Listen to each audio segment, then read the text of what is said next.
This is a practice that can be done in any posture, as long as you're relaxed and able to be at ease. See if you can begin to trace back all of the people who are involved in your interest and meditation. Someone might have given you a book, read you a poem, played a piece of music, or told you about their own experience with meditation.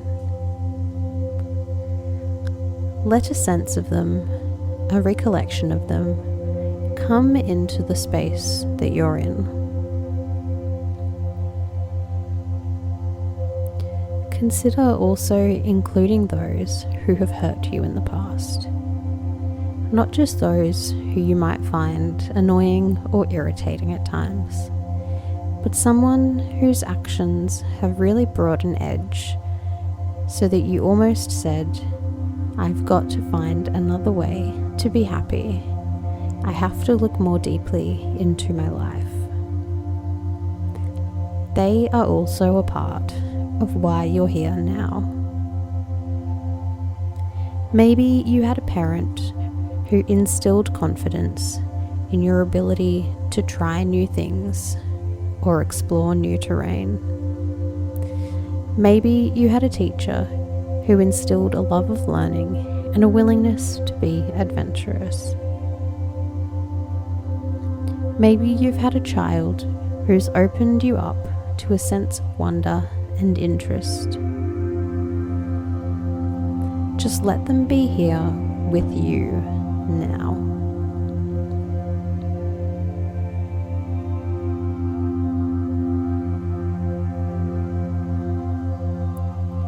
What about the people that are connected to you through the clothing that you're wearing?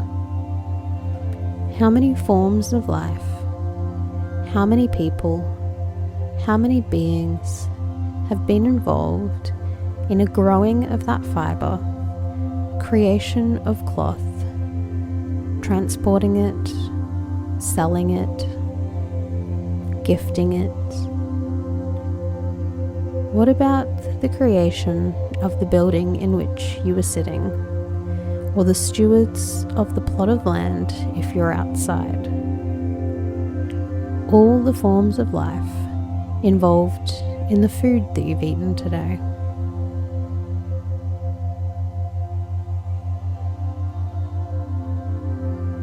You can see that none of us are really independent, alone, or cut off, however alone we might sometimes feel. We're all a part of the greater fabric of life, this immense web of relationships and connections and influences, this immense web of interdependence. We arrive at this moment in a time born by a sea, an ocean of conditions. If we look at a tree, we can see it is just a tree, or we can look at a tree and a sense of the soil in which it's grown, and everything that affects the quality of that soil, which is nourishing the tree. The rainfall and everything affecting the quality of that rainfall.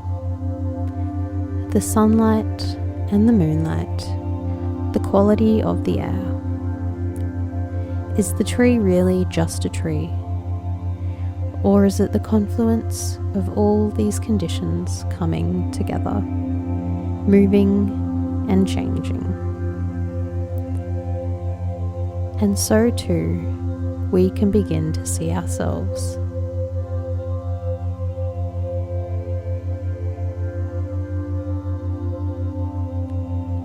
We can meditate on seeing the good, even though our more habituated tendency might be to remember the things that we've done wrong and the mistakes that we've made, or the things that we regret. We can consciously shift our attention to include the good within ourselves, and so too when we look at others. This is not an exercise meant to deny that anything is wrong or regrettable.